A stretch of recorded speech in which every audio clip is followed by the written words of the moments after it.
Classic Era and Classic Anniversary are special in their own sense that they are traditional old school MMORPGs, where the whole point of the game is exploration and discovery. Camaraderie with friends will get you so far in the game that you guys team up and just travel across the whole map, fight bosses and monsters, and then find this hidden little gem of a cave that can give you the craziest loot, or just find something secret hidden in the game by the devs. And you just think that you just unlocked the secret of the game that no one else has found yet except you. That is the kind of game design Blizzard entailed for Classic Era and Classic Anniversary. Now with modern gaming, Classic is just a different breed in itself, where it's too hard for some players. It's too slow. There's not enough fancy graphics and actions and lights and abilities and all these different things. Classic is an old school game, and a lot of players cannot just digest what it has to offer. But if you look past some of those things, it can be one of the most challenging games, but most rewarding as well. And if that's the kind of player you are and you want to go for a challenge, this game has a lot of it, and this is the first one. Questing. Questing is a whole different thing in Classic WoW. I cannot emphasize how much you need to read your quests. And I'm talking strictly no add-ons at all whatsoever for this video. If you are playing the classic games the way they are meant to be played, you need to read. And if you can't read, you either better learn to read or just not play this game at all. Because every single quest tells you the little backstory, what they need from you, where you're gonna find it. And if you're not reading properly, and sometimes those quests could be somewhat vague, you're gonna be completely lost. And sometimes it's not even your fault. A quest would tell you you need to go northwest, northeast, south, whatever the direction is. And you're going in that direction and the quest is nowhere to be found because for whatever reason, that quest is north or just slightly off north, and you're like northwest, dead on looking for that quest. These are the challenges with the old game questing. It's reading, and you may do it right and still get it wrong somehow. But this just causes exploration, because going slightly off the direction the quest is, maybe you found a campsite of a mob that you want to fight and that gives you a really good drop. Or you just might find something else hidden in the corner there, or just accidentally discovered a new area you were not intending to discover. This is the point of the discovery and being lost in the game and finding something completely new that you weren't even looking for. Another issue with questing is that it does not show you NPCs. When you pull up your map and you look at where you are, it does not show you quests that are waiting to be done and quests to be handing in. The only time you'll probably see an NPC on your mini map is when you get close enough to that NPC, and then a tiny little circle will just pop up to let you know this is where you gotta go. Besides that, you're not seeing anything at all. You're just completely blind. You have to wander around the map, find quests to do, which once again pushes you to search and discover the game, and then figure out where you gotta go hand in that quest. And yes, you gotta read, like I said, in grave detail of where that NPC is to hand in the quests. But sometimes finding the NPC, finding the town, or somebody completely off the tracks could be difficult. And there's many times I've played this game and I'm max level and I'm just wandering through trying to collect a few things in earlier parts of the game, and I just come across a quest I completely missed. And I'm just like, holy crap. There's content for me. It's going to be early game content, out leveling all the sorts, but there's still content. And it's kind of fun to be able to discover these hidden side quests that I would not have known about if I did not backtrack to find them. And this kind of makes you want to be a completionist in the sense that if you're going to be playing this game and you want to basically do everything possible in the zone, you're going to search the zone 100% to to figure out all the NPCs in it and complete all the quests to make the most of your experience and get as much EXP as possible for the next zone. I know a lot of WoW players are gonna say we jump from zone to zones, which is true in a sense, but there is a way you can still, for the most part, play the zone to completion before jumping to another zone. Another big issue is when you have the quest. Now, finding the quest is one challenge. Completing the quest is a whole nother ballgame. Because let's say the quest tells you to go kill 10 Murlocs. Okay, great. They are going to be on the eastern lake of wherever. And you're like, okay, let me look at the map. I see a body of water. I'm assuming that's the lake that they're talking about. I'm assuming Murlocs are going to be there. So let me head to the cave. If you don't have a quest that's going to show you a somewhat of a landmark on the game, just going into the forest and kill 10 wolves. But in your starting zone, 95% of the area is a forest, then where are the wolves going to be? That's your job to go into the forest, wherever that might be, and figure it out where the wolves are hiding, and then finally kill them. Now, that's going to be a big problem because there's been so many times I've played this game that I personally cannot find the enemy that I'm looking for because I'm searching the whole map until I figure out they're somewhere hidden in a corner of the map I did not discover yet. So in my mind, I did not see it on the map, or they're just like right there in the middle of nowhere that I just completely walk past all the time. And it was very frustrating because it's something so easy that I could have missed, and I did. But if I just paid attention a little bit more, I would have gotten it a lot sooner. On top of finding the mobs that you're looking for, sometimes you need to find materials for quests, and it's not really clear on where the materials are coming from. They're not always gonna say you need to get venom sacs from a blank spider. They're just gonna say you need to get venom sacs. If you explore the area enough, you already know there's spiders in the area. So you just have to put 1 and 2 together to think, okay, spiders, venom, I'm assuming that's where I gotta go. That's the enemy I need to hunt. But if you're not gonna really pay attention to the quest, there's a good chance sometimes you might not figure it out, and it could be frustrating. Good thing, in modern days, everyone is spoiled with Google. We can Google everything. We can go on Wowhead. There's so many different World of Warcraft websites to break down every single quest and give you all the information possible. But if you're playing the game traditionally the way it's supposed to be played, you're not going to be using any of those help. So you need to be sure you're going to be paying attention to all the details in the quest and your surroundings. Now, UI is one of the biggest issues with this game. For an example, when you unlock a new skill, I don't really know if you can want to consider this under UI, but I personally do, because it's something that is technically a pop-up when you go to a trainer. You get your training list in order of what you're going to be learning next and what level and how much it costs. But when you're not with the trainer, you don't have that information. You just have your general abilities of what you've already learned at what level. And that is a big problem, because there's been many times in my experience that I've leveled up and I've went significantly past the level of so many skills that would have been useful to me if only I remember to learn them earlier. And throughout my leveling experience, I've learned to write things down back in the day, so I know, okay, I have this skill coming up in 2 levels and it costs a silver and 15 coppers, and it is going to be a useful skill. So I'm going to stop what I'm doing, potentially wherever I am, to backtrack to go learn that skill. Or if it's a passive skill that I'm not really stressing too much about and I can hold off on, then I'm just going to jot it down to remember. And when I'm done with the zone that I'm in, I will then go back to the trainer and learn it and complete my quest and hand a bunch of things in. That is going to be a big difference, because a single skill can sometimes make that mob to complete a specific quest drastically easier, especially if you're under level. On top of the skills, learning them is a whole nother thing, and assigning them. You have to make sure you're managing your money as well.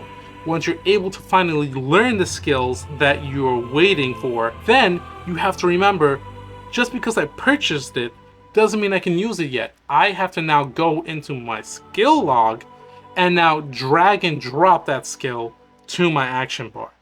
Otherwise, I can't use it. And a lot of games, especially modern games, when you purchase a skill or you learn a skill, if the game even lets you even do that anymore, like retail, you just automatically learn it and it just drops into your action bar. You're not going to remember to consistently drag it to your action bar to use it. You're just going to buy it, if you even remember to buy it, and just continue on your journey because you're rushing to get to content. Now, once you finally assign the skills, you have to remember to manage your action bar, which can be a nightmare sometimes for new players, returning players, sometimes even veterans of the game, because you have so many skills and so many purposes for each skill depending on the class and the play style that you're playing with your build. You have to really learn to manage your skills and organize them in an optimal way for your play style. That could be having so many action bars flooding your screen, from having a mouse with like 15 macro keys on it, to assigning each skill in a specific way for your rotations. There's so much that goes into the game, and you need to find that balance of what works best for you, not just for what works best for another player. Because another player might have a skill rotation that you want to use, but their layout or their execution of those skills might be different. One of the biggest and challenging things about classic World of Warcraft is the enemy difficulty. Throughout your leveling process, and especially in hardcore, the enemy difficulty could be abysmal if you're not focused of when you're playing. Now, early game on, you can be fighting a level 6 mob, and you are destroying them at a level 5. But all of a sudden, you jump to a level 7 mob, which is literally a level higher, and all of a sudden, you see that health bar start dropping very fast. The difficulty scales very quickly when you're leveling, and especially when you're under level, and you're fighting mobs ahead of you. Now, you have to be very careful with that, because if you are fighting an enemy who is higher level than you, whether it be 2 or 3 levels, and you're just barely surviving, and then you hypothetically aggro another enemy, you're gonna be in a tough situation, because at that point, get ready to die, and now you're gonna have to resurrect and do that journey all the way back to your character. And that walk, depending on where you died, is going to be a far annoying, frustrating walk. And talking about aggroing other enemies, the worst thing possible, especially in the early game, when you don't have much skills available to you, and you are barely surviving just fighting an enemy 2 or 3 levels higher than you, is going to be enemy pulling, or hordes, or swarms, or enemy ganking, whatever you want to call them. But when you have a mob of enemies coming at you that you accidentally aggroed while you were fighting one enemy, you're kind of cooked, my guy. Just either you just run for the hills if you have an ability, if you have a potion or something to pop to increase your speed, run, because that is literally your only option. Don't waste your time fighting. Don't do nothing else, just run, because the moment you are outnumbered by like 3 enemies, you're cooked. And you have our spellcasters who have abilities that can AoE, that can pop polymorph and things like that, which could be very helpful. But not every class has that, and you can only pop polymorph on a single enemy. Then you can potentially try to freeze an enemy, but then you still got X amount of enemies left, so you're still kind of cooked if you're not smart about how you're playing. Some classes handle mobs better than others. But when you're in certain situations and you can't do that yet because you're too early, or you're limited on skills, or rage and mana and all these sorts of things, run. That is going to be your only option. And it can be very frustrating, especially when you're trying to complete a quest, or you need to pick up something on the floor like a scroll, and that loading bar is taking forever, and then you got a mob coming in because you snuck in to try to get that item at the last second. It could be very difficult. So pulling in mobs when you don't want to pull them is going to be a very frustrating thing, and you just need to be aware of your positioning and locations of enemies. Now, we all know the biggest complaint is going to be travel. Okay, traveling in World of Warcraft Classic is going to be one of the most difficult things to deal with, especially if you are a modern MMORPG gamer coming from modern games to classic WoW, because you're not going to be used to this walking or running, because even the running speed is incredibly slow with how vast and big the environment is. With that being said now, some classes do speed up the process, like a druid who can transform into other things that can increase your speed for you, or you can get potions to increase your speed, or certain abilities to increase your speed. But other classes are not going to have access to those, and you're not going to have the ability to pop those early game. So you're going to be forced to walk or run everywhere you have to go, and it's going to be very time consuming because you're just traveling such a large distance in a very long period of time, and there's going to be many times you're just going to be sitting at your computer desk, either just doing something on your phone or grabbing a bite to eat while your character's walking along. But most importantly, you still have to pay attention, because then you can get ganked by a mob, and then you're going to be even more pissed off, because then you have to resurrect, you have to walk to your body, then you have to continue that journey onwards to your final destination, which is a whole nother frustrating situation. I'm getting just frustrated talking about the situation, but certain classes like Warlocks get mounts at level 40. Some classes you have to wait and save up a significant amount of gold to get that. You could be 60 and manage your money incorrectly, and then you finally get your first mount so late in the game because you were focusing on buying so many things you did not need to buy on, because you did not optimize your gaming capability. Money is a very important thing in this game for so many reasons, but buying your first mount as soon as possible is going to be one of the biggest money investments for your game and the biggest quality of life, because once you can start moving faster, you can start doing things faster, and your money will recuperate faster. So focus on saving, because that mount is going to be a game changer for you. And last but not least, it's going to be your skills. Not like your skills, but personally as a gamer, your gaming skills. Now, whether it be retail or classic, this goes for any of the two, or any MMORPG in general, World of Warcraft can be a very complex, dense game at endgame level. You're going to have to be optimal in learning the ins and outs of your character. You're going to need to know what rotation you want to play depending on your build. You're going to want to make sure everything is set up. You're going to have your key bindings correctly. You're going to need to have positioning. You need to learn the ins and outs of your character, what works best, get the best gear. You're going to have to learn how to run dungeons and raids. You're going to have to learn how to lead a team if you're tanking, how to heal correctly. This fundamental goes for any game, but time and time again, I see on Reddit that people are saying it's like it takes a rocket scientist to play World of Warcraft. There is so much detail to play the game. Like, if you listen to a advanced player's rotation, they can easily list like 30, 40 different key bindings that they go into just to pop off on a boss and go through a fight. It's ridiculous. You're just like, how does a player remember all these rotations of key bindings in a specific order to play their characters? Compared to other games, you're just popping 5, 10, maybe 15 key bindings, and you're just rotating between them consistently. Some classes could be very, very easy, and some could be very hard.